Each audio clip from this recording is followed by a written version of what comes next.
Agora, agora vai. Caramba. Eu me mutei aqui, alguma coisa que eu mexi e não percebi. Ainda bem que o Anthony avisou. Anthony, obrigado. Foi meu anjo da guarda, hein? Agora tá indo, né? Erros de principiante, pessoal. Tô aprendendo, né? Tô começando aqui. Vocês me perdoem, então. Certo? O livro, então, eu vou falar no final. Agora eu vou continuar do Homem-Aranha que eu tava contando aqui, que eu mostrei. Fiquei mostrando aqui e o pessoal ficou sem entender. Só quem faz leitura labial é que tava entendendo, né? Ai, ai, ai. O Homem-Aranha, essa série do Homem-Aranha eu assistia quando criança com meu avô materno. Ficava lá no quarto dele, ele tinha televisão no quarto, nas tardes, depois da escola, esperando meus amigos voltar da escola, porque eu estudava de manhã e os meus amigos estavam à tarde. Então eu ficava com meu avô lá. E assistimos todo dia live action do Homem-Aranha. É uma coisa tenebrosa, questão de qualidade, né? As histórias são as piores possíveis, mas para uma criança de 6 7 anos era demais, né? Era incrível aquele cara escalando paredes, tacando teia, desviando de balas, nossa, era demais. E aí a gente passando em frente a uma banca de jornal, eu vi uma revista em quadrinhos do Homem-Aranha e perguntei pro meu avô, vô, é o mesmo? É aquilo que a gente vê lá? Ele falou, é sim. Compra pra mim, vô. Comprou. Deu. E aí foi amor à primeira vista, né? E aí, diferentemente dos meus colegas, das criancinhas ali da minha turma, que todos liam a Turma da Mônica, eu comecei pela Marvel. Porque como eles estavam sempre fazendo crossovers ali entre outros personagens, né? O Homem-Aranha encontrava com o Quarteto Fantástico, o Homem-Aranha encontrava com o Homem de Ferro, o Homem-Aranha encontrava com o Capitão América. Eu comecei a querer ver os quadrinhos dos outros personagens. E aí comecei a descobrir que todos os desenhos animados que estavam na televisão tinham suas revistas nas bancas. E aí começou a minha aventura ali de começar a querer ler tudo, entender aquele universo, né? Porque ele só vai crescendo, né? E eu fiquei encantado com aquilo, diferentemente dos meus colegas que todos liam a Turma da Mônica, todos liam o Horácio, né? As historinhas da Tina, Bidu, todo mundo lia aquilo lá. Eu tava lendo Marvel. Eu era apaixonado pela Marvel. E aí, da Marvel, só querendo cada vez mais histórias mais densas, mais complicadas, né? Porque ela acaba exigindo de você uma compreensão que a Turma da Mônica tem, mas não exige de você isso. Você consegue ler a Turma da Mônica sem precisar ter essa compreensão além. Um adulto lê a Turma da Mônica e consegue enxergar coisas nas entrelinhas. A criança passa por isso sem perceber, mas se diverte do mesmo jeito. Então, a minha aventura ali com a revista em quadrinho, começar a ler foi com a Marvel. Por causa dessa série do Homem-Aranha. Por isso, não proíbam seus filhos de assistir desenhos animados e assistir série, porque dali pode surgir a necessidade dele querer saber mais e ler. Você pode trabalhar isso também. Você pode descobrir se aquele personagem tem o livro dele, tem a história em quadrinhos, o mangá, e incentivar seu filho a ler assim, através de um livro, de um filme ou de uma série. Então, Não proíbam, incentivem. O que eu fiz aqui que agora eu não sei onde está o meu chat?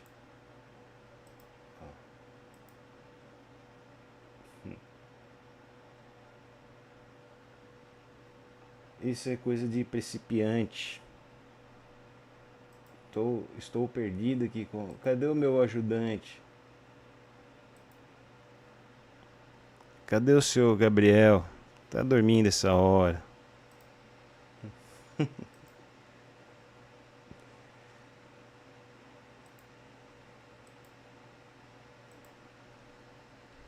Tá bom, vamos lá.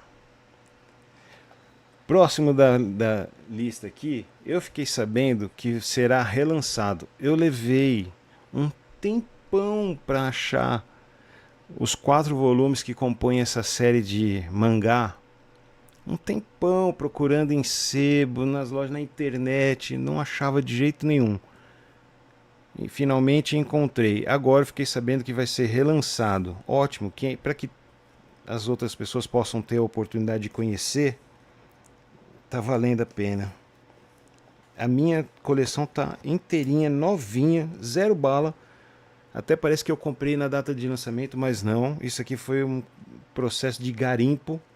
E eu tô falando de Dororo, de Osamu Tezuka.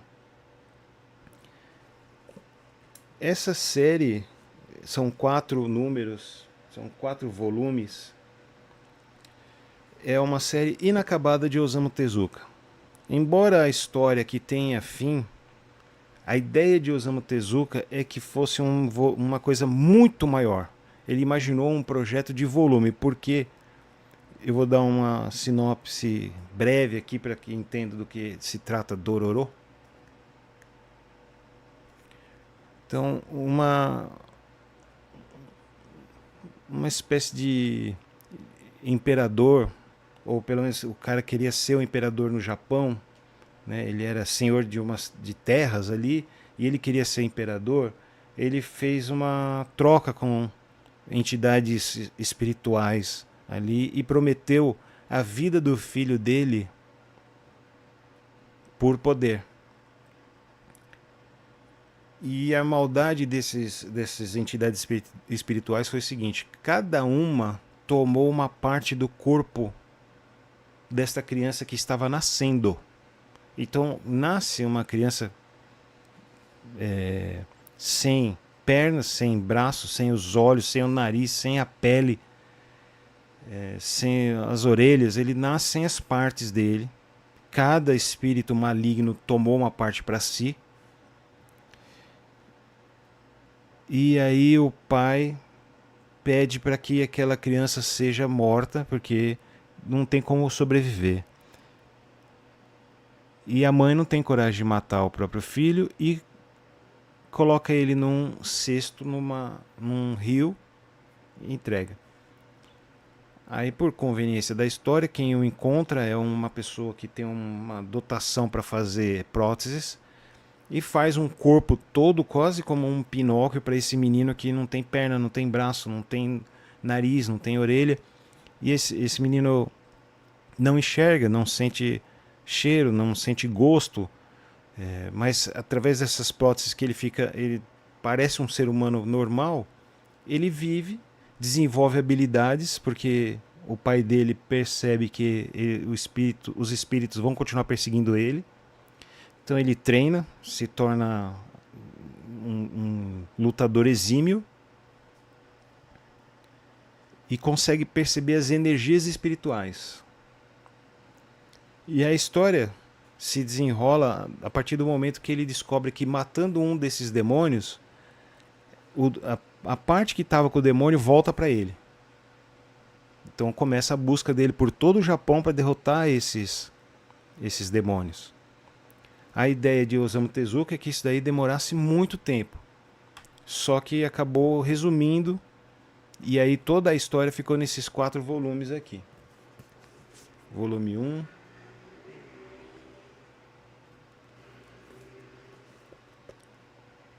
Volume 2.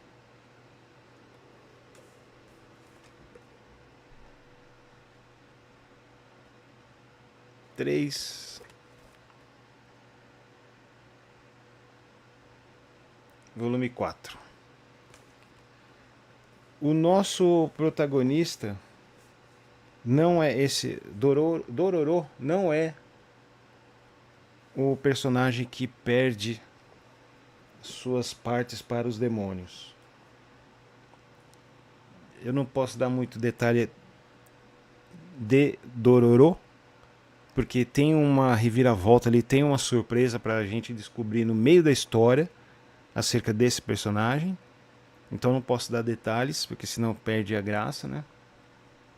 Mas então a gente acompanha esse personagem que está tentando recuperar suas partes, acompanha Dororo e a relação que eles têm com os demônios não é simplesmente, ele é meu inimigo.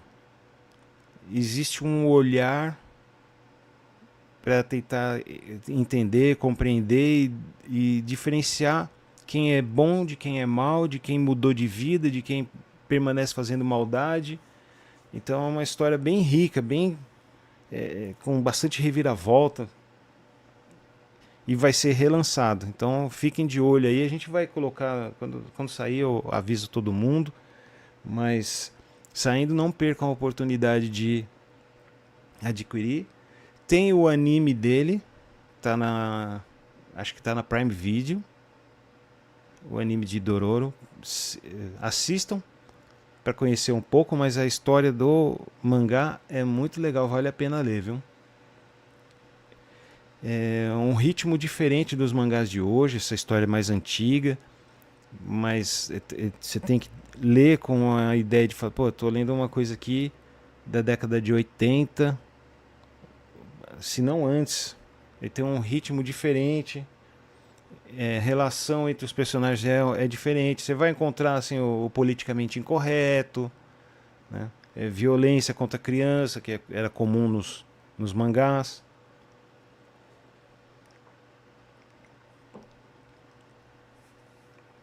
Então esse é a dica de mangá.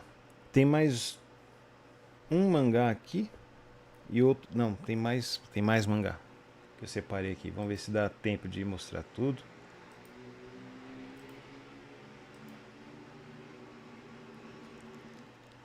Agora eu vou pegar aqui mais um filme.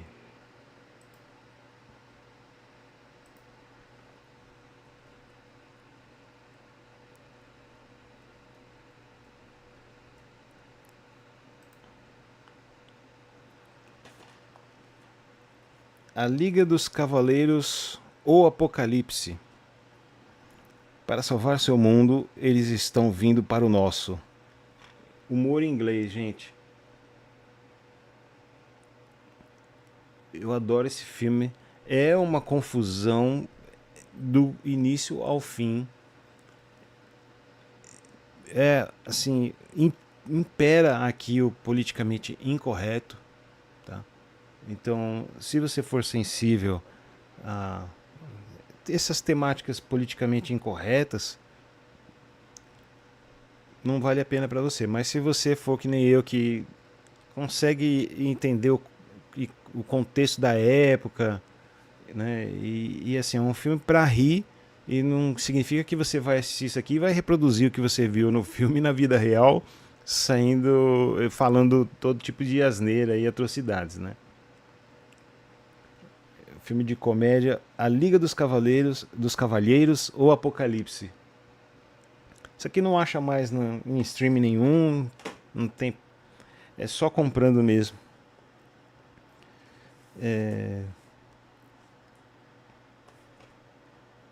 Ganhador do Oscar agora recente, Duna, mas ele teve uma versão aqui, ó, com Sting,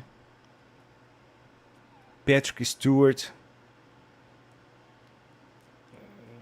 Esse filme é antigo, hein? Olha, na época, paguei caro na época, R$ 25 na época. Esse filme é bem antigo. Aí, ó.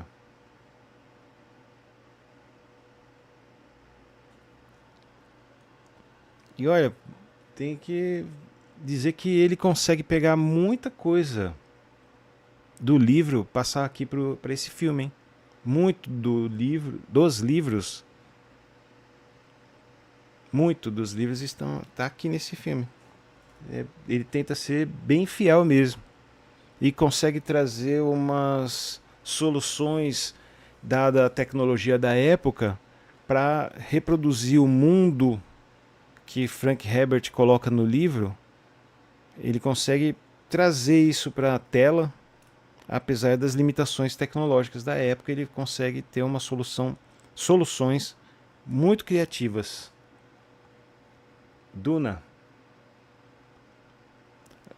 O filme de hoje, obviamente, é muito melhor, né? Os filmes atuais do Duna, eu sou fãzaço de Duna e eu gosto muito do filme, muito mesmo. O pessoal reclama que o primeiro filme é muito lento e tal, mas para quem leu o livro entende que é assim mesmo. Ele primeiro constrói um mundo, ele te apresenta toda uma situação para você entender todo o contexto do lugar, do tempo, das pessoas, para aí então começar a te entregar essa dinâmica, né, da aventura, da guerra. Então o primeiro filme é muito bom e o segundo é melhor ainda. Constrói-se o mundo e apresenta-se todo aquele cenário no primeiro de maneira perfeita para entregar no segundo a ideia de um fundo político e religioso, que é o que trata Duna. Quando ele está falando do ser humano em Duna, ele está falando da questão política e religiosa. Então, esse filme antigo é um dos meus preferidos, eu gosto muito mesmo. Agora eu vou trazer aqui um outro mangá.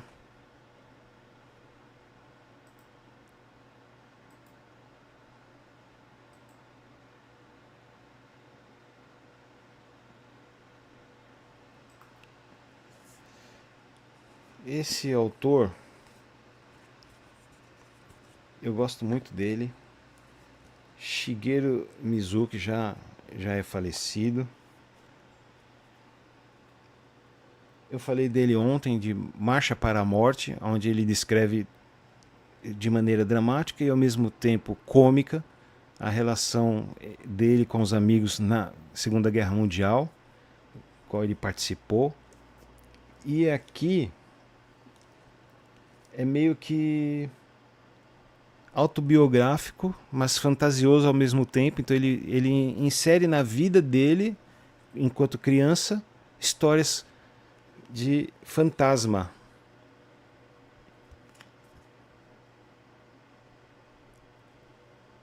Aqui ele descreve a relação dele com a avó. É ele aqui, a avó. A avó conta histórias de fantasma para ele, que ele vivencia isso. Então ele consegue conversar com os espíritos, ele tem um espírito que acompanha ele de perto. É muito engraçado. Tem situações muito engraçadas. E assim, a parte do que seria terror, que são os fantasmas, na verdade, pra gente, para o telespectador, pro leitor, né, no caso, pra gente fica algo cômico, né? Muito legal. Isso aqui é um quadrinho que pode ser recomendado facilmente para criança. É um mangá, ó, grossão, tem bastante desenho, bastante texto. Você vai se divertir aqui.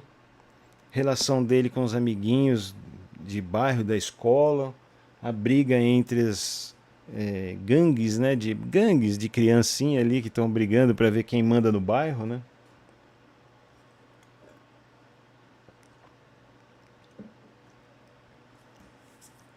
Tem um outro aqui, ó. Esse é de um brasileiro. Já falei do Danilo Beirute aqui.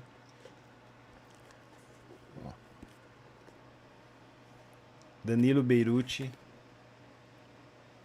Corso.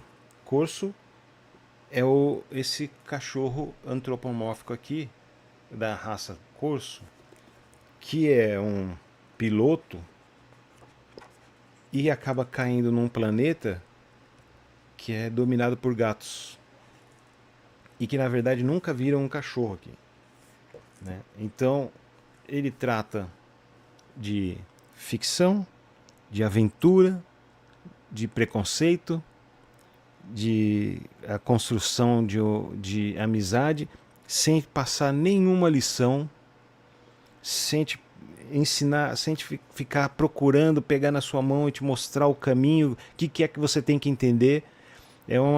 Nossa, é uma aventura muito legal. Ele acaba conquistando o espaço dele entre os gatos, e aí ele acaba ganhando a confiança e a amizade desses gatos.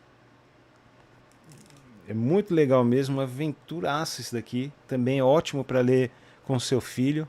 Você e o seu filho vão se divertir, vão ter um assunto bem legal para discutir, para tratar. Isso aqui facilmente, se a gente fosse mais forte na área do cinema, do desenho animado, isso daqui virava um longa de animação fácil, porque a história é muito divertida. Corso, pessoal, Danilo Beirute. E de zumbi, vocês gostam de história de zumbi? Eu basicamente divido o mundo de zumbi em dois: zumbis que andam devagar e zumbis que correm. Eu não suporto as histórias dos zumbis devagar. Zumbi devagar, você só vai cair, só vai morrer, só vai ser pego por total falha, total descuido seu. E aí o filme de zumbi que anda devagarzinho, ele vai se concentrar basicamente na história, na relação interpessoal entre as pessoas, tentando te mostrar como o ser humano vai, naqueles momentos, nos piores momentos da humanidade, ele vai mostrar o quão ruim ou o quão bom ele pode ser. Para isso serve o zumbi devagar, o zumbi que anda claudicante, pendendo para um lado e para o outro e gemendo. E tem o zumbi que corre. O zumbi que corre é basicamente filme de terror, que você vai estar o tempo inteiro fugindo, desesperado, tentando não ser encurralado, tentando não encontrar nenhuma porta fechada, porque se você perder um segundo, eles vão te alcançar e te pegar. E eu prefiro esse zumbi que corre, que te persegue, né? Aqui então eu vou trazer para vocês, olha, Fator Z.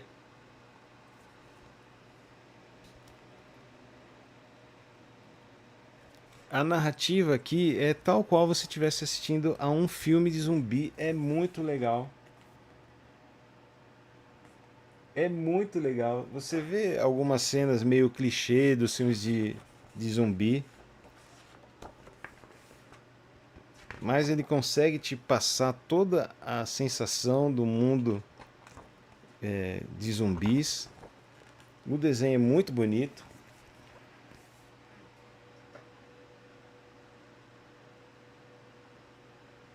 Então você tem um local tomado por zumbis, né? E as pessoas tentando sobreviver. Como um bom filme de zumbi, ele não te dá solução, né? O filme de zumbi que todo mundo se salva no final, desculpa, não é filme de zumbi, né? A gente tem que entrar num filme de zumbi sabendo que como e quem vai sobreviver, porque a gente sabe que vai morrer, a maior parte das pessoas vão morrer, né? As famílias serão desfeitas, né? Os amores serão separados, os amigos serão traídos, porque esse é o filme de zumbi.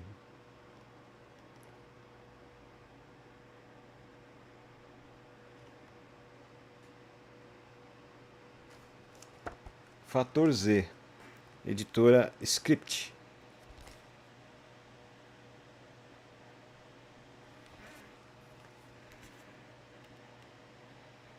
Um avião caindo no meio da cidade é. Hum?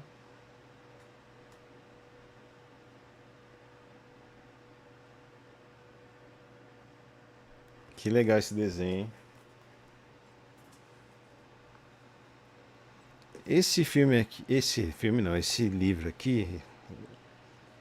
Na verdade é uma coletânea de tirinhas muda, tá? Não tem um balãozinho sequer. E isso daqui eu procurei durante muito tempo, porque eu só sabia de livros que falam de tirinhas, de quadrinhos, de livros que falam de outros livros.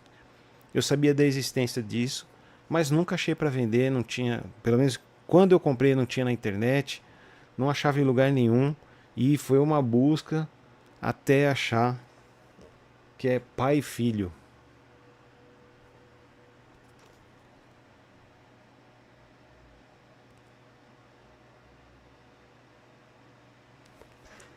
E é basicamente a relação entre o pai e o filho que não para de aprontar. É cômico o quadrinho. E normalmente tudo se resolve em 6 quadrinhos. De 6 para menos, né?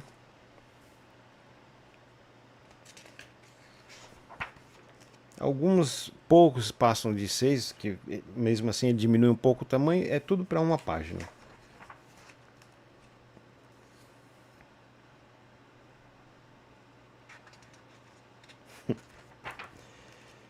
São as aventuras do pai e do filho. O filho aprontando todas e o pai tentando acompanhar, né? E tem umas tirinhas aqui, tem umas sacadas que eu ri.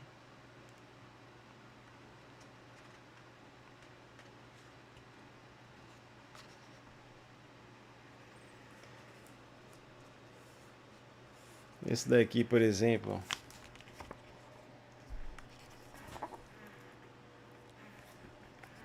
O filho está escrevendo uma cartinha amarrada ao balão enquanto o pai está lendo. Ele solta a cartinha pela janela. O pai sai para passear com o filho.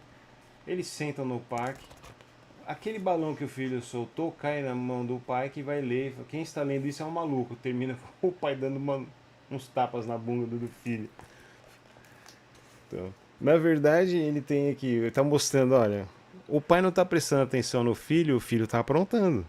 Essa é a mensagem básica de todas as tirinhas que ele está fazendo ali. Você não está prestando atenção no seu filho, ele vai aprontar. Toda vez que o pai se distrai, ele apronta uma coisa nova.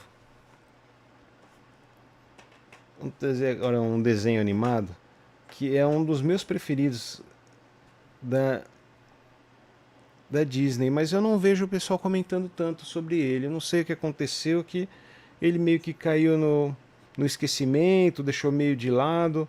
Não vejo ele tendo o destaque que, na minha opinião, ele mereceria, que é Planeta do Tesouro. Vocês conhecem essa história? Planeta do Tesouro? É uma aventura de pirata no futuro, no espaço, né? E uma mãe com um filho, né? Sua mãe e filho. Esse menino preocupado em dar uma ajudar a mãe, cuidar da mãe, mas ao mesmo tempo ele quer viver aventuras, né? Ele sonha em viver aventuras e aí ele se vê envolvido numa aventura de caça ao tesouro.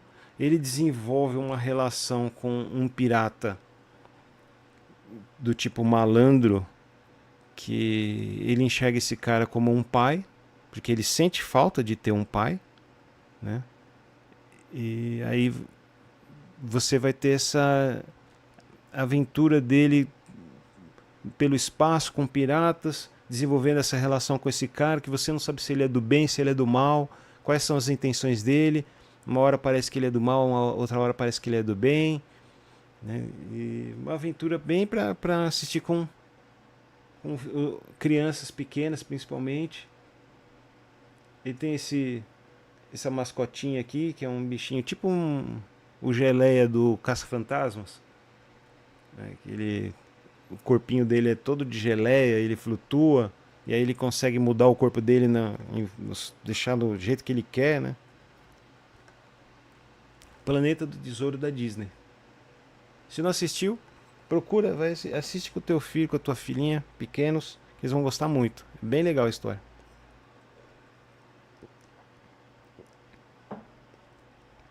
Agora eu vou trazer um aqui que é basicamente um livro para colecionadores, fãs aficionados de Star Wars, assim como eu. A coleção definitiva de action figures do Star Wars.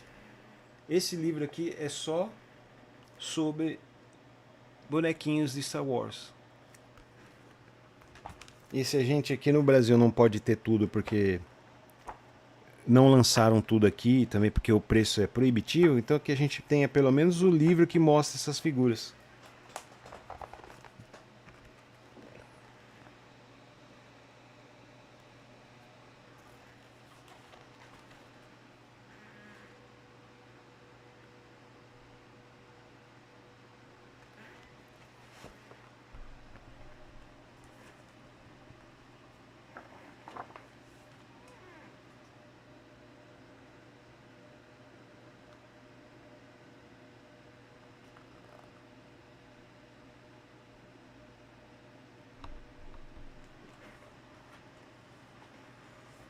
Jabba, o Hutt.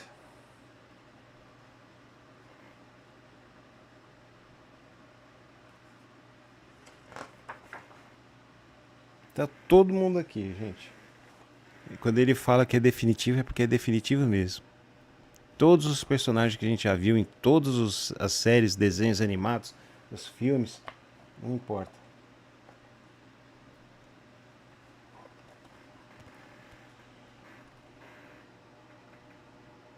Samuel L. Jackson. Às vezes eu fico imaginando como deve ser pro cara se ver eternizado num bonequinho. Deve ser muito legal, né? Esse aqui eu tenho.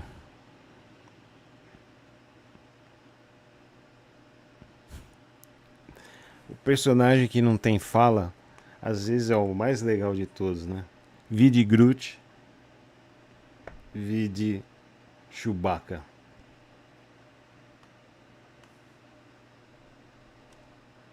Padmé.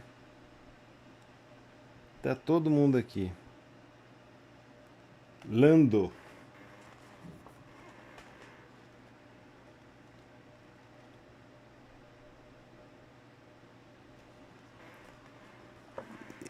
Essas.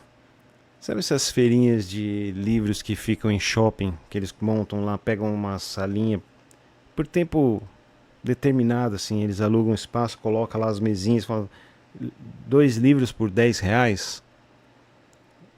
Já viram isso? Já participaram de alguma? Eu sempre entro. Ali tem muita porcaria, tem muita coisa que não vale a pena, mas às vezes você acha. E esse aqui é o caso, que eu paguei R$ 10 nesse livro, gente. Papel de excelente qualidade, um livraço. Pra você ter uma ideia, o mangá que já é grande, olha como fica perto dele. O quão maior ele é que o mangá que é grande, hein? Paguei R$ 10 nesse livro aqui. Na verdade eu comprei mais de um porque eu dei para pessoas que eu sabia que curtiam. Falei assim, vou comprar para eles também. Aí já comprei um monte. Acho que a moça pensou assim, nossa, esse cara é fanático mesmo. Tá levando. Ou será que ele vai revender? Não, eu dei de presente. Fantasia, espada e bruxaria. Conhecem? Cru? Curiosidade, o nome do personagem não tem o R, tá, pessoal? Mas por causa do espírito quinta série do brasileiro, dessas nem a pau a gente vai lançar um nome do filme aqui no Brasil de Cu. Então eles colocaram esse R aqui no Brasil E é basicamente espada e bruxaria, muita ação, muita aventura, comédia. E já tem um tempo que estão falando de refilmagem disso, para dar uma atualizada, né? Usar a tecnologia de hoje para deixar ele bem bonito. Já tem um tempo, mas não tenho visto falarem mais dele não. Se vocês não conhecem Cru, assistam porque vale muito a pena, é muito legal. O último filme de hoje, ainda tem mais uns livros aqui e uns mangás. Falando nisso, gente, vocês já assistiram um filme de comédia chamado Eurotrip?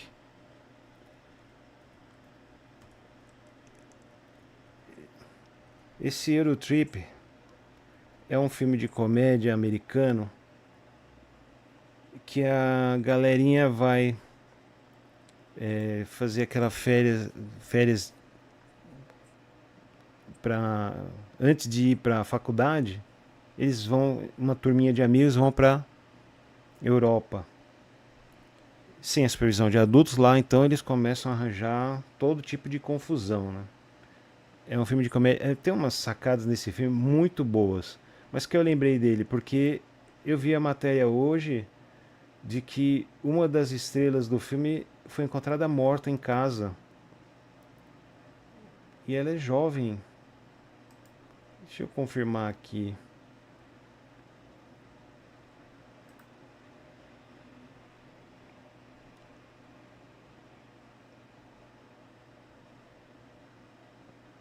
Deixa eu confirmar o nome dela.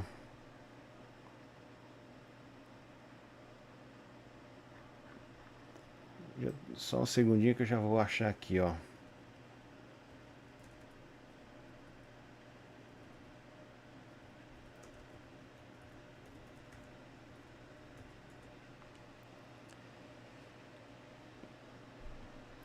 Michelle Trachtenberg foi encontrada morta em seu apartamento em Nova York, sexta-feira, dia 26, recente.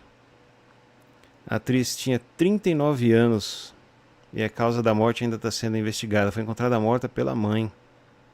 Que tristeza, hein? Caramba.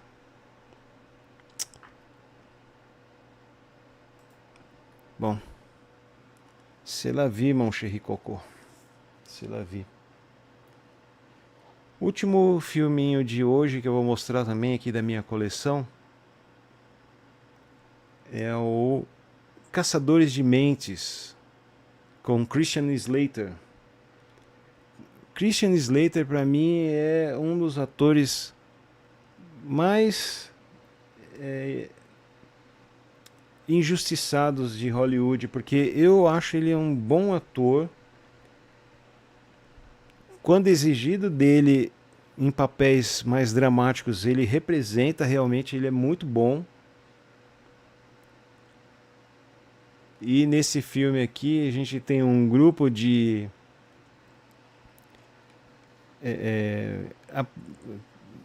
agentes do FBI que estão treinando para entrar no FBI e eles têm uma última tarefa ali, um último teste de serem colocados numa ilha, serão colocados lá, esquecidos lá, e terão que descobrir quem é que está cometendo os falsos crimes que estão acontecendo nessa ilha. Só que os crimes estão acontecendo de verdade. E aí ninguém sabe, né? Quem é que está matando? Como é a desconfiança mútua permeia o filme o tempo inteiro, né? E aí toda vez que você tem certeza que é aquele cara ali, ele morre. Caramba, e agora? Meu Deus, era ele, só ele que estava ali, ele tinha acesso àquela arma, ele que tinha acesso àquele lugar, ele morreu. Então ele era para ser ele o culpado, mas ele morreu e aí vai se desenrolando. É bem tenso, bem legal esse filme mesmo.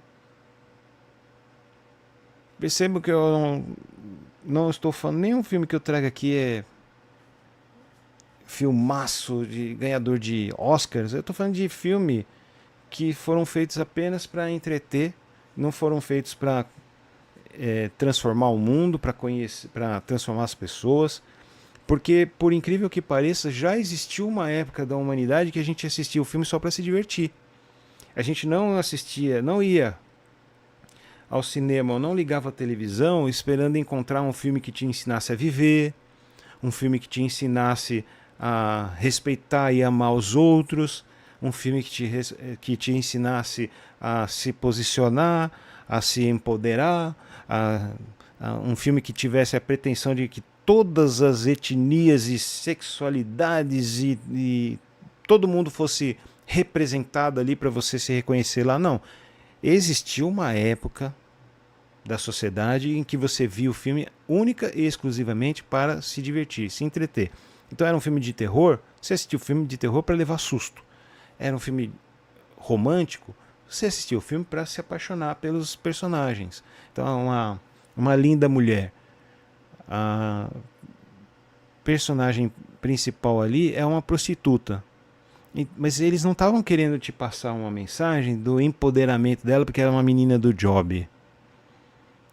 Na verdade, essa parte da prostituição ela foi apagada ali, meio que deixada de lado para enaltecer a questão da relação entre o homem e a mulher. E que o cara conseguia olhar para ela como, além do fato dela ser prostituta, via nela uma mulher bonita, uma mulher que dava para ter uma conversa, que ele se divertia com ela. Né? Então existiu essa época que a gente assistia o filme para se divertir. A gente ligava. Eu não sei se todo mundo que está vendo tem qual a idade, né? Mas, por exemplo, para os mais jovens, existiu uma época que a gente não tinha streaming. Ou você assistia o que estava na televisão, ou você alugava um VHS e depois, com o tempo, alugava um CD, ou um DVD ou um Blu-ray. Né? Então existiu essa época em que a gente ou assistia alguma coisa que estava na TV ou alugava. Alugar não era todo dia, não era toda hora, tinha o seu custo, você não tinha dinheiro toda hora para ficar gastando com isso, e a TV estava lá na sua frente. A parte ruim da TV é que ela tinha um horário específico, mas ao mesmo tempo isso era a parte boa. Por quê? Porque ela forçava todo mundo a se juntar na sala. Existia uma época em que a família se juntava à sala.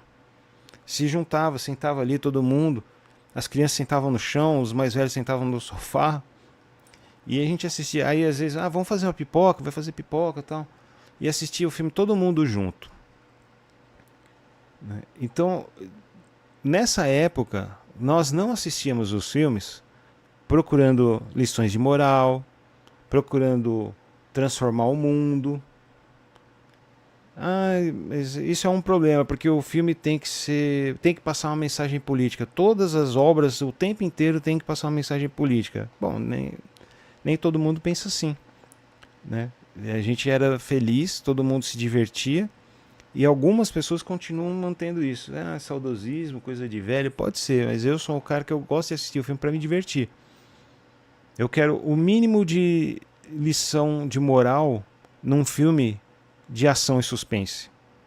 Eu quero eu quero zero lição de como ser um mundo melhor num filme de terror. Entendeu? E sempre se coloca essa mensagem. Quando o cara faz um filme do Godzilla, ele está falando, olha o que vocês fizeram com a natureza.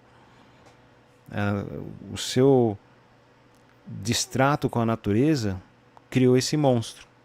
É a vingança da natureza. Tem sempre uma mensagem.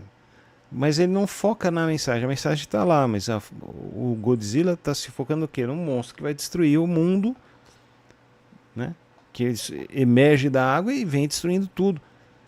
A briga entre dois monstros, o Godzilla e sempre um outro monstro, vai destruir tudo, e o ser humano tem que só ficar procurando como é que ele vai sobreviver a isso. E a gente se coloca no lugar daqueles seres humanos que estão ali, e a gente fica naquela, meu Deus, corre daí, se esconde, sai daí. Então esse é o filme que vai fazer você ficar tenso o tempo inteiro, do início ao fim, porque você quer saber, meu Deus, quem está matando e você começa a torcer para um ou para o outro, né? A história leva você a torcer para os atores principais, né? Que são os personagens mais interessantes. E você quer saber, meu Deus, será que é ele? Será que é ela? Caçadores de Mentes.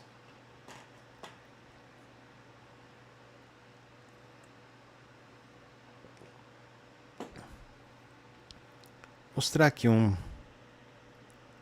pouquinho da lojinha.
Então, essa foi a lojinha da Quadrinhos do Bem. Tô contando com vocês aí para dar essa força, a gente continuar o projeto. Afinal de contas, não se faz nada sem dinheiro. E diferentemente de pessoas que têm o poder para fazer, gerar uma ONG e ela mesma assinar o documento para patrocinar a própria ONG, eu não tenho esse poder. Também acho que se tivesse não o faria. Acho não, não faria. Isso é uma questão de princípios, né?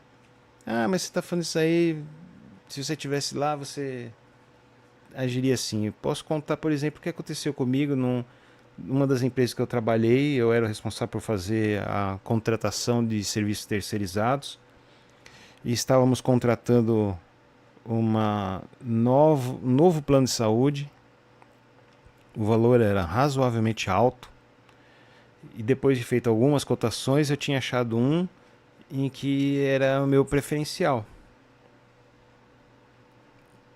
Era o melhor custo-benefício. Chamei o representante lá para conversar no escritório. Só que eu ainda ia tentar tirar alguma coisa, algum desconto, ter algum benefício a mais para os funcionários. Então eu não cheguei falando assim, vem aqui que nós vamos fechar. Vem aqui para conversarmos. E no meio da conversa, ele teve a brilhante ideia de me oferecer uma comissão por fora para que eu fechasse com ele. E aí eu tive que interromper a conversa e falar, olha, porque você falou isso desse jeito, a gente não vai poder continuar conversando. Porque eu não posso estar sujeito a nenhum tipo de dúvida se eu fechei ou deixei de fechar por causa de algum benefício meu, para mim, né? Aí eu falei, a gente pode continuar a nossa conversa então na presença do chefe. E aí o chefe determina o que ele vai fazer. Aí o cara ficou assustado, assim. Aí eu chamei o chefe e falei, olha, aconteceu isso, isso, isso. Aí o chefe ficou surpreso, falou assim, olha, eu sabia que isso ia acontecer em um determinado momento, porque sempre oferecem para o comprador ou para a pessoa responsável por assinar os contratos esse tipo de comissão, caixinha, né? Essa agradinho, né? Mas eu não esperava que a sua reação ia ser essa, né? Porque normalmente o pessoal aceita de pronto. Eu falei, mas eu não trabalho assim. Aí isso a gente conversando na frente do representante da empresa de plano de saúde. Aí ele falou assim, olha, por que houve essa conversa, então nós não vamos fechar com ele? Aí o cara congelou. Ele congelou. Mas não tem nada que eu possa fazer para reverter isso? Não, já está decidido. Então nós vamos fechar. Fecha com o segundo melhor custo-benefício, então. E assim foi feito. Então, eu acredito que eu estando numa situação de poder, onde eu posso criar uma ONG e eu mesmo gerar o recurso para mim, só dando uma canetada, tira dali e passa para cá, eu acredito firmemente que eu não faria isso, dada a minha história pregressa. Mas nem todo mundo pensa assim. E falando em política, aí já aproveito para introduzir aqui um novo livro. Eu não sei se vocês conhecem, Dinesh de Souza. É um cientista político indiano que é naturalizado norte-americano, naturalizado americano,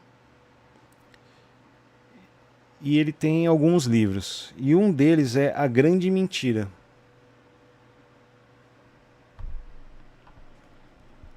Dinesh de Souza, A Grande Mentira. Expondo as raízes nazistas da esquerda. Esse livro aqui é recheado de documentos históricos. Oi, Carol, bom dia? Não, que horas são? Bom dia já. Tudo bem? Seja bem-vinda. Estou apresentando aqui para o pessoal Dinesh de Souza, A Grande Mentira. Esse livro é recheado de documentos históricos.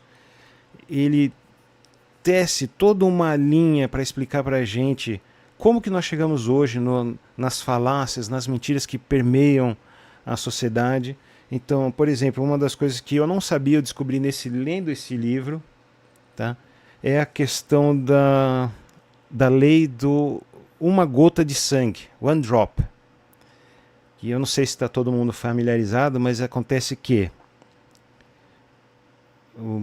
políticos democratas, são partidos da esquerda, fundaram a Ku Klux Klan, KKK. E por conta de defesa dos interesses dos homens brancos e o mínimo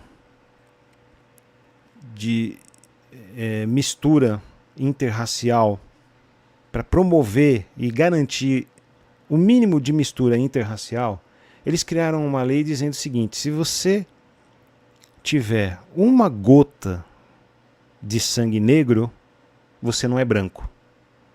O que significa isso, uma gota de sangue negro? Então, por exemplo, você tem pessoas que são seriam os nossos aqui no Brasil, a gente chama de moreno, né? Mas por mais clarinho que ele seja,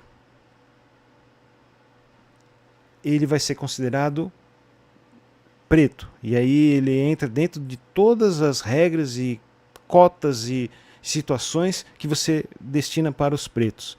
E você passa a tratar ele de maneira diferente, você começa a colocar ele no lugar em que nós colocamos os pretos, para garantir que não haja mistura. Tá?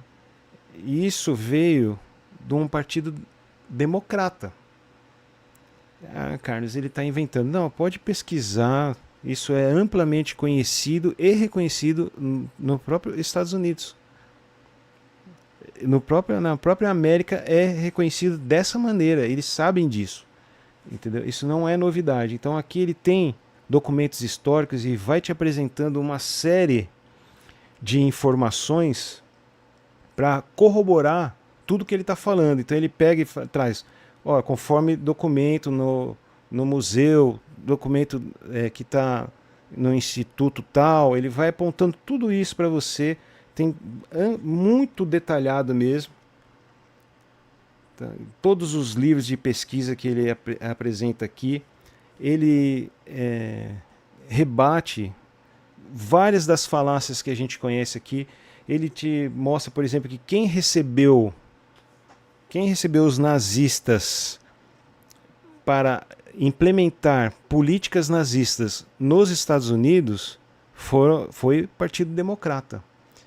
Quem promoveu amplamente a ideia do aborto como uma maneira de controle de natalidade, a ideia do meu corpo, minhas regras, tudo isso nasceu de grupos eugenistas democratas. As senhoras da alta sociedade dos Estados Unidos, principalmente de Nova York, que compunham uma casta eugenista, ou seja, que elas queriam uma limpeza genética, elas promoveram o aborto como controle de natalidade para evitar que o número de negros na sociedade explodisse. Então elas pensaram em toda uma temática. Isso não estou inventando, nem falando o que eu acho. Eu estou falando para vocês o que está escrito aqui e ele está embasado em documentos. Tá? Então, continuando. Essas mulheres desenvolveram essa ideologia, promoveram os institutos de aborto e pregaram junto ao governo vigente a ideia de que o controle de natalidade, um dos controles de natalidade que poderia ser usado a partir de então, é o aborto como um empoderamento feminino. Então, quando a gente começa a ler livros assim, já tinha ouvido falar, né, Carol? Então, assim, chega pra gente, o Brasil costuma copiar as políticas norte-americanas, as políticas americanas e o que vem da Europa, com certo atraso e sem o entendimento do porquê. Chega até a gente aqui, então, as vidas negras importam. E aí fala assim, bom, se a gente está querendo reafirmar que os negros estão sofrendo uma chacina e que precisamos validar a vida do negro. Ok, até aí tudo bem, mas qual é a ideologia por trás do Black Lives Matter? Por que ele surgiu? Quem fundou ele? Como que ele veio sendo alimentado? Isso não chega no Brasil. Então a gente acaba se tornando meio que papagaios, porque a gente reproduz o que se fala, mas sem entender o que está se falando. Né? E aí é bom a gente estar sempre pesquisando e aprendendo e ouvir. Normalmente o interessante é a gente ouvir os dois lados, quem defende e quem é contra, e ver se os argumentos usados tem realmente observam os fatos históricos, observa a realidade, se aquele dado é realmente baseado em ciência, em realidade. Então a grande mentira de Dinesh de Souza, ele é muito rico em informação, vale muito a pena ver. Esse livro aqui, eu lembro quando eu comprei, eu devorei ele, porque não dá para você parar de ler. Você vai descobrindo coisas, e aí tinha capítulos que eu parava e voltava do começo. Não, peraí, eu não estou acreditando que eu estou lendo isso. Eu não estou acreditando que eu estou lendo isso. E aí esse Dinesh de Souza, como todos os outros palestrantes que se dizem de direita, que mostram, né, o seu pensamento da direita nos Estados Unidos, toda vez que ele vai em alguma faculdade palestrar, ele é atacado, e nunca o ataque a ele é com argumento. Então já chegaram a perguntar para ele, ele é um homem negro. Perguntaram para ele, você se considera um homem negro? Porque hoje também existe... não surge do nada, é verdade, Carol. Isso não surge. A gente, infelizmente, não chega pra gente o porquê. A mensagem, a princípio, é bonita. Né? Quando a gente fala assim, olha, as vidas negras importam. Lógico. Né? Quem é que vai discordar disso? Mas se a gente começar a estender esse pensamento e analisar ele com mais profundidade, a gente vai começar a questionar assim, peraí, mas não são todas as vidas que importam? E aí o ativista vai inviabilizar e invisibilizar o teu argumento, dizendo que você é racista, porque o branco é opressor. O branco causa uma mácula, uma dor, um sentimento de revolta. Como se nós, brancos que estamos aqui, tivéssemos algum momento da nossa vida tido algum escravo, né, comercializado pessoas, classificado pessoas por cor. Então eu postei esses dias aí no Instagram, no Dia das Mulheres, eu postei uma fotinho do meu pai com a minha mãe no dia do casamento e uma fotinho minha com a minha filha. Então eu pus o texto ali dizendo, olha, ela me criou para ser o melhor homem possível e agora eu estou trabalhando para fazer isso com a minha filha. E se você reparar lá, a fotinho do meu pai é um homem negro. Minha mãe é italiana e o meu pai é um homem negro. Isso faz de mim o quê? Porque eu nasci com a cor da pele da minha mãe, mas eu deixo de ser filho do meu pai porque eu tenho a cor da pele da minha mãe? Eu sou menos filho do meu pai porque a cor da minha pele não faz? Eu lembro, minha mãe já é falecida. E minha mãe... eu não tenho o sobrenome da minha mãe.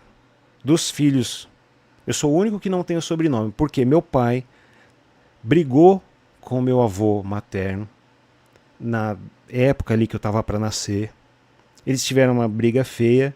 E aí meu pai por revanchismo, falou assim, não vou pôr o sobrenome desse italiano. Aí quando os meus irmãos nasceram, já tinha passado a bronca. Então eu não tenho o sobrenome da minha mãe. E minha mãe sempre falava pra mim, triste, ela ficava triste. Poxa, filhinho, eu queria tanto que você... É isso, Carol, é isso. É exatamente, é assim que eu enxergo o mundo também. Mas para muitos, ainda mais se for o ativista, o negro ativista, ele vai dizer que você não enxergar a cor, você está sendo racista. Porque o argumento é de que ele precisa que você enxergue a cor dele para ele ter o valor, o valor condizente com aquela cor. E quando na verdade você fala, eu entendo que você falar que você não enxerga a cor das pessoas, você está dando o mesmo valor e um bom valor para todos.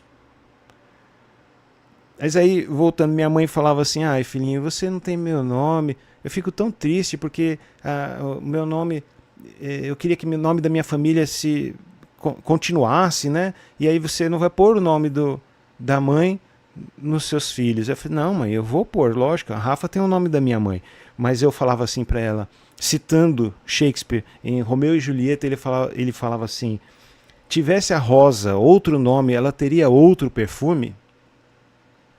Eu falava isso para minha mãe, ela ficava tão contente, falava assim, mãe, não importa essa coisa do nome. Eu sou teu filho e ponto, porque eu tenho o teu sangue. A mesma coisa pro meu pai, que é um homem negro, que hoje ele está por falta de tomar sol, porque ele está bem velhinho, ele tem problema na perna, ele tem problema de locomoção, então ele não toma tanto sol, então ele tá ficando pálido, ele está desbotando. Mas ele é todos os traços negroides, o nariz negroide, o cabelo negroide, tudo. Então se eu sou filho desse homem, mas porque eu tenho a pele clara, eu sou menos filho dele? Não. E aí eu tenho que receber cota? Eu não vou receber cota porque a minha pele é clara. Então, a cota que eu acho super válida e importante a cota, mas a cota pela cor da pele eu entendo como uma política racista. Quando eu segrego e separo as pessoas por causa da cor da pele e digo que você é merecedor de uma ajuda da sociedade porque a tua pele te faz ser inferior em determinadas situações em relação a outras, você não teve acesso a isso, você não teve acesso àquilo, você não teve oportunidades por causa da cor da sua pele. E não é sempre assim. Isso acontece efetivamente, mas não é assim em todos os lugares. Não é assim em todas as situações.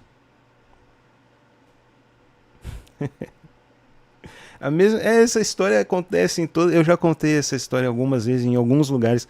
Essa história acontece muito. Brasil, a gente é um país miscigenado. Infelizmente, hoje, os grupos ativistas negros estão usando o argumento de que a miscigenação foi um ato racista porque eles queriam acabar com os negros.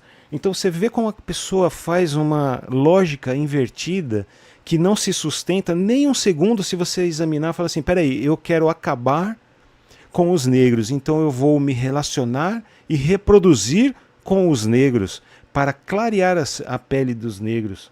Não faz sentido. Eu odeio tanto você que eu vou casar com você e ter um filho seu. Não faz sentido. Aí você tem os grupos negros ativistas de mulheres dizendo a solidão da mulher negra. Mas você também tem grupos de homens negros dizendo assim, bom, a mulher negra não quer casar com um homem negro. Porque ela entende que por ela estar estudando, por ela ter alcançado um patamar na sociedade econômico elevado, o homem negro não está à altura dela. E aí essa mulher que rechaçou o negro por ele não estar à altura dela, reclama da solidão da mulher negra. Ela quer casar com um homem e fica escolhendo pela cor, pela o estado social dele, o status econômico, e jogando sempre a culpa no outro. Esse é o grande problema, é sempre a culpa do outro. Eu acompanho são 3 moças negras, elas fazem vídeo sempre falando da condição da mulher negra. Eu acompanho, eu gosto de ouvir quais são as reclamações, para pensar a respeito daquilo, né? Tecer ideias e conversar aqui comigo mesmo. Então elas estavam reclamando que a mulher negra sempre acaba sozinha, ela e o filho. E isso, essa solidão dela com o filho, dela ser abandonada, era por racismo. Aí, esse último que eu ouvi isso, eu falei assim, mas peraí. Ela engravidou de um homem negro, ele a abandonou. E foi racismo? E se ela considera os brancos racistas, por que ela engravidou de um homem branco? Será que foi realmente a cor da pele determinante para esse cara abandonar o filho? Será que realmente foi racismo? Ou será que foram escolhas erradas tanto dela quanto dele? Sim, porque o filho não é só ela que faz, né? Infelizmente para a mulher, ou felizmente, porque também eu não vejo o filho como uma coisa tão terrível assim. Eu sei, dá trabalho, custa, tira tua liberdade em muitas coisas. É terrível quando você não tem uma rede de apoio de família, você não tem lá a mãe, o pai para te ajudar, né? Você não tem o pai da criança para te ajudar. Tudo fica mais difícil, é verdade. Mas essa mulher negra que está ficando sozinha com o seu filho, ela está ficando sozinha com o seu filho por racismo? Até isso vão colocar na conta do racismo? Em que momento que as pessoas, sejam elas negras, brancas, heterossexuais, homossexuais, magra, gorda, cabeluda ou careca, em que momento que elas vão assumir as suas próprias culpas e responsabilidade, que às vezes não é culpa, às vezes é responsabilidade da pessoa. Em que momento que as pessoas vão parar de pôr a responsabilidade e a culpa nos outros, da sociedade, do homem, do hétero, do machista, do feminista? Vai sempre colocar a culpa no outro. É a culpa do governo, é a culpa do prefeito, é a culpa do governador. Sempre a culpa no outro. E em que momento que a pessoa vai puxar e falar assim, não, eu também tenho responsabilidade nisso. Eu deveria ter estudado mais, eu deveria ter usado preservativo, eu deveria não ter feito sexo, eu deveria não ter usado drogas, eu deveria ter aguentado um pouquinho mais a encheção do patrão, eu deveria ter me esforçado um pouquinho mais, eu deveria ter segurado a minha língua quando a pessoa falou merda e eu não quis saber, já respondi na mesma altura, perdi o emprego por causa disso. Às vezes, e na maior parte das vezes, a gente tem que passar por certas coisas que a gente não queria, pessoal. Não tá fácil. Eu posso falar isso de boca cheia, assim, porque eu sou um cara que no meu primeiro emprego eu fui limpar banheiro e eu já tive que tirar coisa de dentro do vaso sanitário com a mão, porque não dava para pegar lá com a pá. Loiras com homens negros, então, aí é que tá. O homem negro, quando ele atinge um status econômico, um status social, ele tem escolhido as mulheres brancas meio que para confirmar esse status. É como se ela fosse um troféu. E, é claro, esta mulher que serve como troféu, ela está pouco se lixando de servir como troféu. É o que ela quer. E muitas vezes ela entra nessa jogada, não são todas, obviamente, não são todas, mas tem muita mulher assim. Ela entra na jogada já preparando e fala assim: eu fico aqui um tempo, faço um filho e tenho meu pé de meia. E vai entrar na justiça, como a gente tem não só mulheres brancas querendo coisas de homens negros ricos, mulheres. Luísa Mel, por exemplo, está pedindo 300 mil reais. 300 mil reais de pensão para cuidar do filho com o ex-marido. 300 mil reais por mês para uma criança, sendo que ela tem propriedades, ela tem investimentos, Aí eu não estou falando que o pai não deveria participar nem ajudar, não é isso. Mas tem sentido isso? 300 mil reais para uma criança? Levou ao juiz no processo? Isso está aí nos jornais, pela internet, jornalistas apontando isso em cima de investigação. Levou para o juiz comprovante de compra de vestido para justificar pedir 300 mil reais por mês para cuidar do filho. Então esse homem negro, quando ele atinge um determinado patamar socioeconômico, ele quer validar isso como se fosse o carimbo final, ele pegar uma loira. E tudo isso daí, gente, a mulher que tá com mãe solo, o cara que não acha uma mulher negra, gente, como que o cara não tá achando uma mulher negra bonita o suficiente para ele ter um validador? No Brasil, ele não vai achar uma mulher negra bonita? Uma mulher negra bonita, inteligente, chique, elegante. No Brasil? Desculpa. Aí, pra mim, eu não sei, eu sou obrigado a falar, mas pra mim isso cheira o racismo. Esse cara preto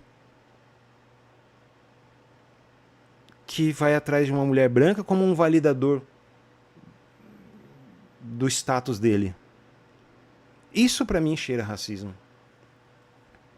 Mas a mãe, eu tenho próximo de mim exemplo de mãe solteira que cria o filho para ser o pior dos seres humanos. Eu conheço isso pertinho de mim, bem próximo. Mãe solteira que cria o filho para ser o pior dos seres humanos, que não respeita ninguém, não respeita nada. Quase que como uma vingança à sociedade. Só que ela não vê que ela está destruindo o próprio filho. E quando você vai tentar alertar uma pessoa disso, você tem que ir cheio de dedo, cheio de cuidado, pisando em ovos, porque você está falando do filho dela. Mas se você se considera uma pessoa, um amigo de verdade, você tem que conversar com a pessoa, porque às vezes o amigo tem que falar o que a gente tem que ouvir, não só o que a gente quer ouvir. Mas infelizmente, nesse caso específico que eu estou falando aqui, não houve. E eu sei que esse exemplo se repete aos milhares, se não aos milhões.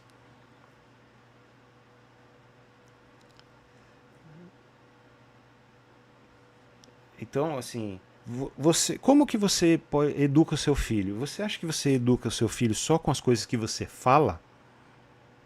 Você acha que você vai ensinar alguma coisa só pelo que você falou? E eu não acredito nisso. Por isso que eu venho aqui toda madrugada e leio com a galera. Eu falo, olha, eu falo que é importante ler, que é gostoso ler, e eu não leio nunca. Então eu venho aqui e falo assim, não, dá para ler, olha que gostoso, vou ler só um pedacinho aqui, ó. Olha que interessante. Então você pega uma mãe que ela tá trocando de namorado toda semana. Você pega uma mãe que vive numa situação de abuso de drogas, o autorrespeito é zero. Uma mãe que tem um cuidado e um zelo excessivo com a aparência dela, mas o filho anda sujo, mal vestido. Eu tenho exemplo, assim, gente, de criança que eu ver aquilo e falo, não estou acreditando. Eu e minha filha vimos aquilo e falei, não estou acreditando nisso. A cera do ouvido da criança, e não estou falando de um bebezinho não, tá? A cera do ouvido da criança escorrendo aqui, ó. E a mãe tomando a caipirosca. Falando manso, balançando o copo. E aí eu vou precisar que vocês prestem bem atenção no que eu estou querendo dizer. Eu não estou dizendo que a pessoa não pode beber, que a pessoa não pode namorar, que a pessoa não pode viver. Nada disso. Eu estou dizendo que a gente tem prioridades, que a gente tem que colocar as coisas certas nos lugares certos, e um filho deveria ser a sua prioridade. E aí, cumprida a sua obrigação com o teu filho, você pode curtir, você pode passear, você pode namorar, você pode tomar sua caipirosca, você pode fazer o que quiser. Mas se seu filho tá mal vestido, desarrumado, sujo, fedorento. Eu fui num. Tem coisa de um ano mais ou menos num enterro. Era conhecida ali da família e eu fiquei horrorizado com o que eu vi. Porque eu naquele funeral, assim, ninguém tava se importando para aquele momento, sabe? Não estavam se comportando como um funeral. E as crianças estavam brincando, correndo, pulando e dançando no funeral. Eu me senti num filme de ficção científica, daquele mais assim, de quinta categoria, num filmão trash, sabe? Eu me senti numa coisa assim. Eu falei, não é possível, eu tô num multiverso da loucura. Eu não tô acreditando no que eu tô vendo. Entende? Que eu não tô falando que as pessoas não podem se divertir, as crianças não podem dançar. Eu tô dizendo que era um funeral. Alguém tinha acabado de morrer e ia ser enterrado. Então por que a gente não pode colocar as coisas certas no lugar certo? Então você tem a mulher negra reclamando que ela está sozinha por racismo. Você tem o homem negro que quando alcança um status ele vai procurar a branca, preferencialmente a loira, porque se for branca, mas o cabelo não for loiro, o status dele não tá tão legal assim. Não tá tão bom assim. E vejam que não precisa ser uma menina pobre, uma alpinista social, não. De maneira geral, ele vai pegar até artistas, vai pegar cantoras, vai pegar gente importante da sociedade que tem dinheiro, mas que vê nele também uma confirmação do status dela, porque eu estou namorando, estou casando, engravidei de fulano, que é top. Até aí tudo bem, cada um faz o que quer da sua vida, mas depois não vai colocar a culpa, a responsabilidade nos outros. O cara te usou como um troféu, te troca por um troféu melhor, mais novo, mais bonito, com tudo durinho no lugar, e aí você fala que a culpa é do machismo. Mas você entrou nessa sabendo o tipo de cara que era. A gente teve recentemente aqui no Brasil a morte da menina de 17 anos, foi assassinada por um rapaz que era bissexual e tinha um amante.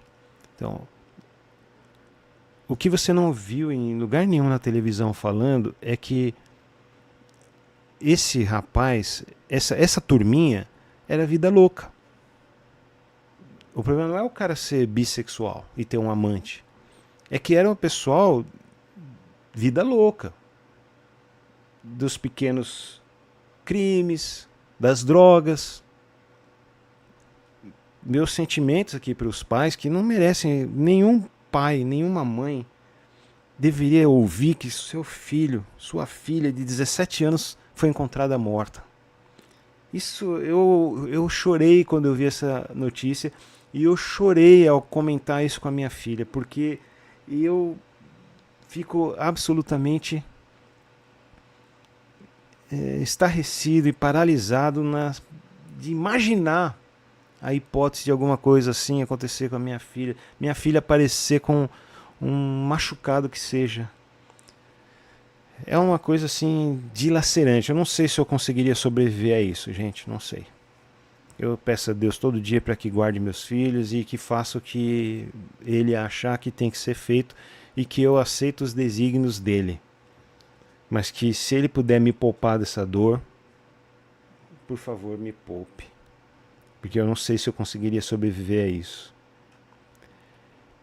Mas a verdade ainda assim se faz presente, ela se faz ouvir, ela é necessária, ela grita, ela é uma força imparável. A verdade é uma força imparável. A relação dessa menina com essas pessoas era a relação vida louca. Colheu os frutos de uma vida onde não colocou as coisas certas no lugar certo. E infelizmente isso acontece todos os dias. Infelizmente. E aí a gente coloca a culpa na polícia, coloca a culpa no machismo, coloca a culpa no homossexual, coloca a culpa no hétero top, coloca a culpa em todo mundo, coloca a responsabilidade nos outros, sempre nos outros. E a gente? Então, aqui vai ajudar a gente a puxar um pouco, saber o que é que nós estamos pensando e imaginando das coisas. Se nós estamos realmente, se aquele pensamento é original, ou se nós estamos sendo induzidos a isso. A grande mentira de Dinesh de Souza. Tá? Assim, é uma leitura um pouco mais densa, está falando de política, de sociologia, mas em um determinado momento da vida você vai ter que ler alguma coisa assim, gente. Não pode ficar simplesmente expondo ideias e pensamentos que todas vieram para você sem o porquê. Só te falaram, é isso daqui. É igual te passar uma equação de Bhaskara e falar assim, é assim, ó. E o dia que você esquecer a equação, você não vai conseguir resolver o problema. Se você sabe o porquê ela é daquele jeito, você consegue resolver o problema, mesmo não lembrando a sequência. Mas se você não sabe o porquê, você não vai conseguir. Agora eu quero apresentar um mangá do autor que eu já falei hoje, que é o Shigeru Mizuki, Showa. Ó.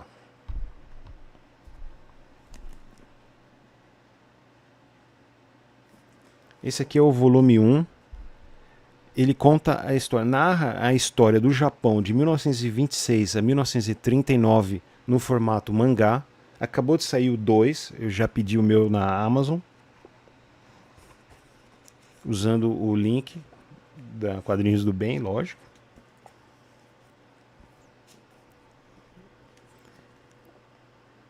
Ele é bem detalhado, ele traz muita informação, ele te posiciona referente a muita coisa, você entender por que o Japão é como é, por que as pessoas no Japão são como são. Aqui ele vai trazer para você muita informação. Deixa eu tirar a contracapa, que ele fica mais fácil de abrir sem a contracapa. Isso que eu mostrei para vocês é a contracapa. Normalmente um mangá muito grande assim, ele vem com essa sobrecapa, aliás. Ele vem com essa sobrecapa para que a lombada dele não apareça depois que você abrir, porque ela quebra.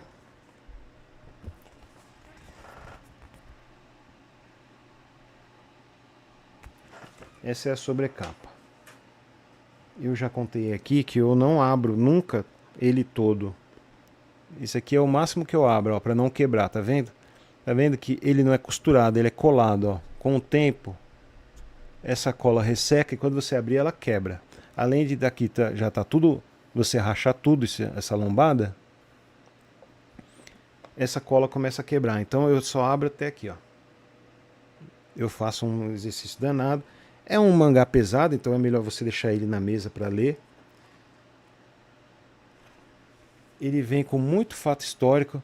Ele tem muitos desenhos que lembram fotos, para dar esse tom, assim, separar bem o que é mangá e o que é fato histórico. Então ele vai te mostrando. Aí você consegue fazer essa diferenciação por esses quadros. Você vai ter muito quadro, por exemplo, aqui é o desenho, ele está contando a experiência dele na época, né? E aí quando ele vem com um fato histórico, ele te coloca um desenho que parece mais uma foto. Ele muda o traço. A História do Japão, de 1926 a 1939. Esse aqui é o volume 1. O volume 2 acabou de sair. A narrativa é muito gostosa de ler, muito tranquila de ler. Vale a pena. Agora só faltam mais dois. Eu tenho aqui um livro de um dos autores que eu mais gosto de todos. E foi assim, quando eu comecei a ler livro, ele foi um dos primeiros. Porque eu estava na sequência de adolescente quadrinhos, né? E aí eu falei assim, agora eu quero ler livros. E aí eu descobri esse cara, Malbataan. Eu não sei se o pessoal sabe, eu já devo ter contado aqui, mas a primeira faculdade que eu fui fazer foi de engenharia mecatrônica, porque eu tenho uma facilidade muito grande com exatas. Sempre foi uma facilidade maior com exatas. Apesar de adorar o mundo de humanas, de adorar ler sobre política, sociologia, filosofia, mas eu sempre tive facilidade muito maior com matemática. Acredito que tenha sido pelo fato de, quando criança, receber elogios quando eu fazia algum truque matemático. Né? Conseguia calcular alguma coisa muito rápido, a pessoa pegava a calculadora para me desafiar. E aí eu dava a resposta rapidinho. Aí você é criança, você ouve elogio. Nossa, como é inteligente, né? Então isso vai te motivando naquele caminho, né? Já ouvi psicólogos dizendo que isso é errado. Você não deve incentivar a pessoa porque você vai criar nela uma ansiedade de ela estar sempre correspondendo. Gente, o psicólogo, ele vive num mundo paralelo, porque não é possível que você elogiar uma pessoa vai criar uma ansiedade ou um transtorno. Se você criticar uma pessoa, você vai criar uma ansiedade e você vai criar um transtorno. Se você for indiferente, não falar nem pro bem nem pro mal, você vai criar uma ansiedade e vai criar um transtorno. E aí?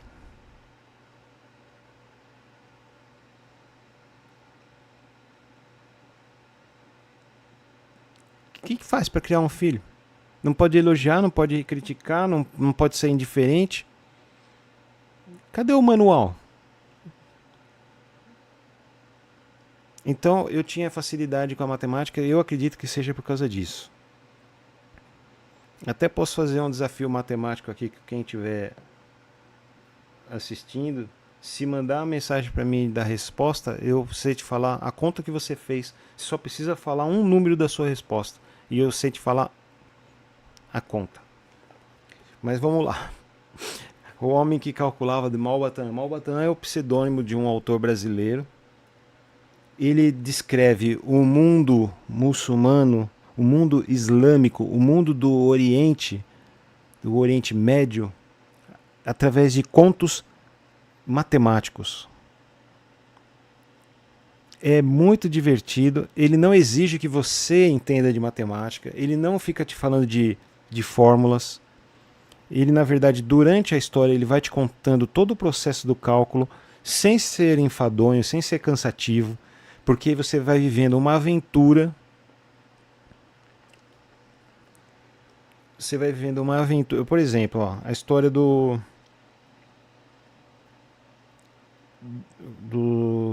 dos camelos no deserto. Vamos ver se eu lembro direitinho essa história. Dois homens viajavam pelo deserto com um camelo. Eles revezavam quem ia em cima do camelo de tempos em tempos. Um andando puxando o camelo, o outro sentado e depois revezavam. Até que eles avistaram lá os beduínos, né? E falaram, olha, talvez a gente esteja salvo aí, encontramos abrigo, um pouco de água, comida para a gente seguir a nossa viagem. Ao se aproximarem daquele acampamento beduíno, um deles notou que havia uma discussão ali, uma briga, e ele ficou com medo. O outro falou assim, vamos nos aproximar para tentar entender o que está acontecendo, de repente não é nada. Olha, mas fica esperto, hein? Toma cuidado. Tá bom, então vamos lá. Ao se aproximarem, eles perceberam que a briga era pela herança que o pai havia deixado para 3 filhos. O pai tinha 35 camelos e havia deixado para seus filhos esses camelos para serem divididos da seguinte maneira: metade dos 35 camelos deveria ficar para o filho mais velho. Um terço desses 35 camelos deveria ficar para o filho do meio. E um nono deveria ficar para o mais novo.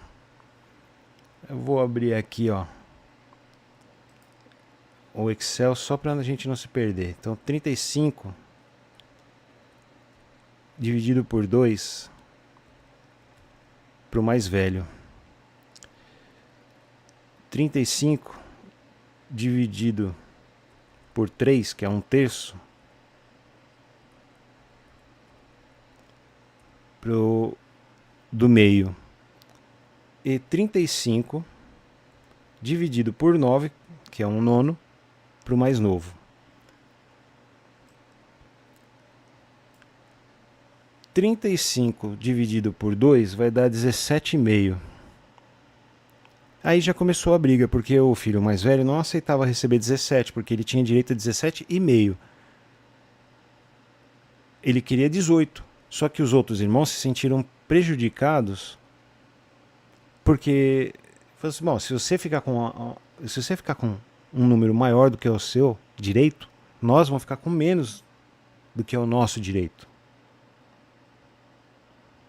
E a briga gerou em torno disso, eles não conseguiam chegar num acordo. E aí o homem que calculava, vendo essa confusão, falou: olha, dá licença. O pessoal parou, olhou, sabe aquele filme de comédia, para todo mundo para olhar? Eu acho que eu tenho a solução aqui, hein? Posso ajudar vocês. O amigo dele: cara, cuidado, você vai se meter no meio, os caras são conhecidos por ser bravo. Não se preocupe, eu consigo ajudar. E qual é a solução, forasteiro? Saiba que se você tiver interrompido a gente só para atrapalhar e falar besteira, você vai sofrer as consequências. Eu posso ajudá-los. Fala então, qual é a solução? Eu vou dar o meu camelo para vocês, e aí vocês vão conseguir receber o que é direito de vocês. Aí o amigo dele ficou louco. Você ficou doido? O amigo dele começou a reclamar na hora. Falou: não, de jeito nenhum. Nós vamos ficar a pé no deserto? Ele falou: calma, confia em mim. Eu já falhei alguma vez? Já te decepcionei alguma vez? Confia em mim. E os caras: pô, que legal, você é muito generoso. Mas o que você está esperando em troca? Ele falou assim: não, o que sobrar de camelo você dá para mim. Aí eles riram. Eu falei assim: esse cara é um tapado, né? O que sobrar, a gente vai dividir aqui, não vai sobrar nada para você, que você deu um a mais, né? Mas tudo bem, se sobrar a gente te dá. Então agora eles não têm mais 35, agora eles têm 36. O mais velho, se vocês se recordam, tinha direito a metade de 36. A metade de 36 é 18. O do meio tinha direito a um terço. Um terço de 36 é 36 dividido por 3, vai ficar 12. E o mais novo tinha direito a um nono. 36 dividido por 9, que é um nono, vai dar 4.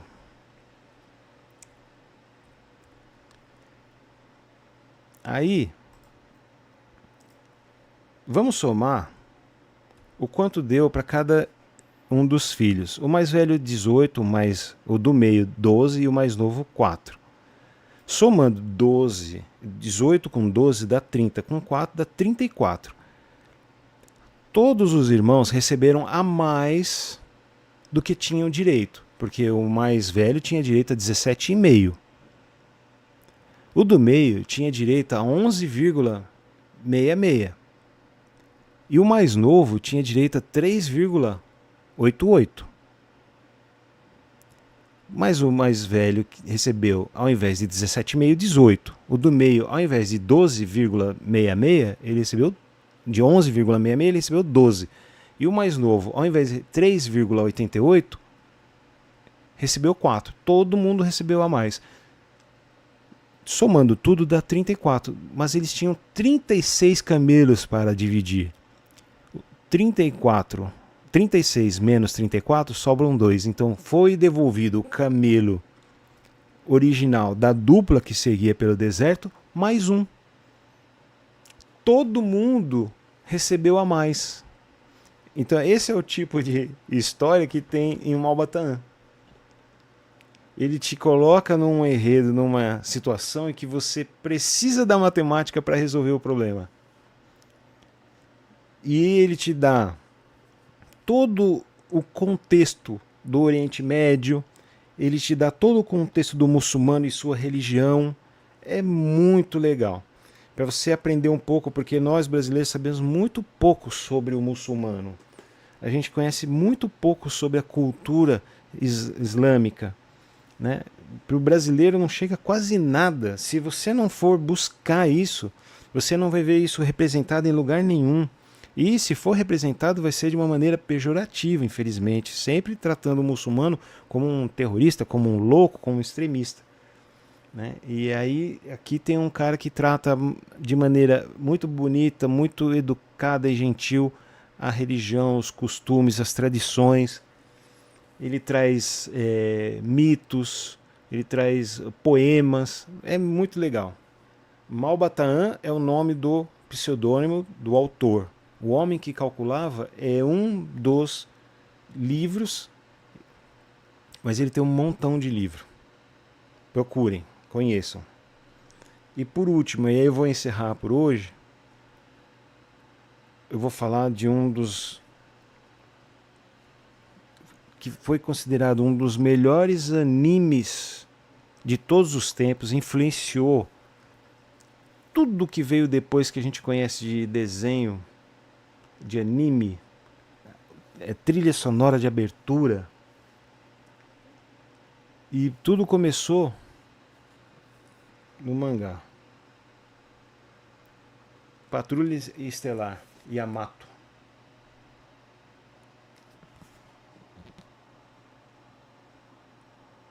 É um senhor calhamaço. É muito legal. É uma aventura espacial. Ficção científica de primeira. Muito legal. Tem umas tomadas aqui de Star Trek. Tem umas tomadas a lá Star Trek, aquela espaçonave no espaço. Mas devo confessar que essa edição especial, o jeito que ela termina, eu particularmente não gostei muito. A história é boa, ela tem um bom enredo, boa narrativa, mas o final, não sei, parece que ficou faltando alguma coisa. Parece que encurtaram para falar, tem que caber nesse número de páginas. Corta alguma coisa aí. E ficou meio sem sentido, mas é o bem finalzinho mesmo. Então, vale a pena conhecer, vale a pena ler, porque você vai ter alguns dias aí de diversão, porque isso aqui dá para ler por dias. Patrulha Estelar Yamato. Isso aqui eu tenho desenho animado. Eu sou fanático por isso aqui também. Então é isso, pessoal. Muito obrigado aí por ter acompanhado. Vocês viram aí a lojinha da Quadrinhos do Bem. Dá uma olhadinha lá. De repente você acha um livro, uma graphic novel que você gostaria de dar uma olhadinha. Tá num preço super bacana. Tem lá, aceita cartão de crédito, parcela, tudo bonitinho. Tá bom? Dá essa força aí pra gente. Compartilha o vídeo. Pede para os seus amigos se inscreverem. A gente precisa aumentar o número de inscritos no canal. Se não é inscrito lá no Instagram oficial Quadrinhos do Bem, se inscreve lá. Segue a gente. Eu coloco todos os dias dicas de livros, quadrinhos e mangás. Todos os dias. E eu dou o porquê estou indicando isso. Não estou indicando só porque está com preço bom.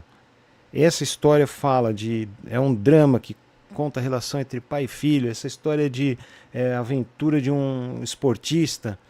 Então sempre tem um porquê você deveria ler. E alguma delas vai encaixar contigo. Você, eu gostaria de saber essa história.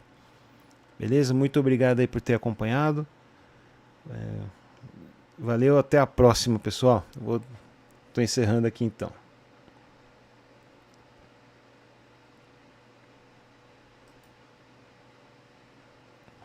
Tchau, tchau.